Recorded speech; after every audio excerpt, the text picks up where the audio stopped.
Ngayon ay naging usap-usapan po sa XRP matapos sabihin ng analyst na halos wala nang mas bullish pa sa kasalukuyang galaw nito.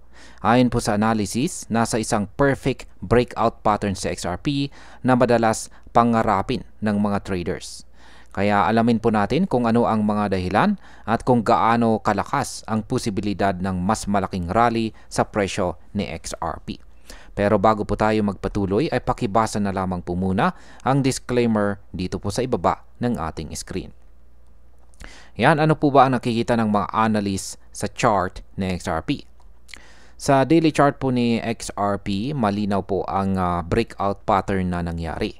Sa XRP ay lumampas na po sa resistance band na nasa pagitan po ng $2.70 at saka $3.10. At pagkatapos po ay bumalik para i-retest ito bilang bagong support.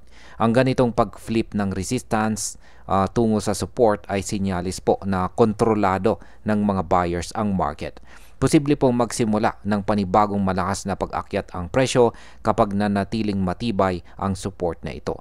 Kung mananatili pong matatag ang zone na ito, kung mananatili pong matatag ang support zone na ito para kay XRP, mas tataas po ang confidence ng mga traders na bumili pa lalo. Ano naman ang sinasabi ng market data tungkol dito?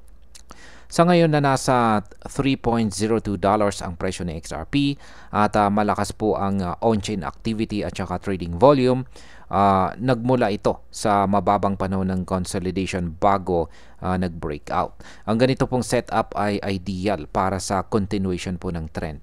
Kapag tuloy-tuloy po ang daily close sa itaas ng support zone, mas malaki po ang posibilidad na umakyat sa XRP papunta sa susunod na resistance level. Kung mangyari po ito, maaring humatak pa ito ng mas maraming mga bagong investors sa market. Ayan, paano naman po nakatulong ang legal clarity dito kay XRP?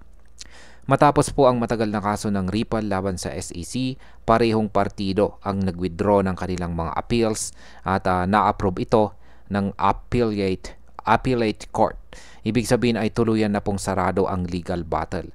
Ang legal clarity na ito ay nagtanggal po ng malaking balakid para kay XRP dahil dito ay mas nagiging komportable ang institutional investors na pumasok at mas marami pong regulated trading platforms ang posibleng magdagdag kay XRP. Ang epekto po nito ay mas malakas na demand at posibleng mas mabilis na pagtaas po ng presyo. Ano naman po ang mga susunod na target price ni XRP? Ayan, balikan po natin ang chart. Ayon po sa mga analyst, ang susunod na conservative resistance level ay nasa presyong $3.30 hanggang $3.50. Kapag nagkaroon po ng daily close na may kasamang malakas na volume sa itaas ng level na ito, mas mataas po ang tsansa na umakyat pa sa XRP sa mas mataas na mga presyo. Ngunit kung bumaba po siya sa presyong $2.70, mawawala ang bullish setup at babalik po sa XRP sa kanyang dating consolidation price range. Ito ang dapat nating bantayan bilang mga traders at investors para makaiwas po tayo sa biglaang pagkalugi. Yan, bilang panghuli, ang opinion ko naman dito ay napaka-positibo po ng kasalukuyang sitwasyon ng XRP. Malinaw po ang breakout pattern at natanggal na rin ang legal na balakid. Kaya mas bukas po ang pinto para sa mga institutional investors.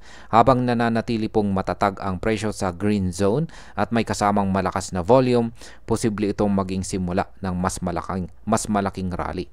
Pero dapat pa rin po tayong maging maingat dahil ang isang breakdown sa ilalim po ng presyong $2.70 ay maaaring magpabago sa buong market structure. At ayan, hanggang dito na lamang po tayo sa video na ito. Maraming salamat sa panonood.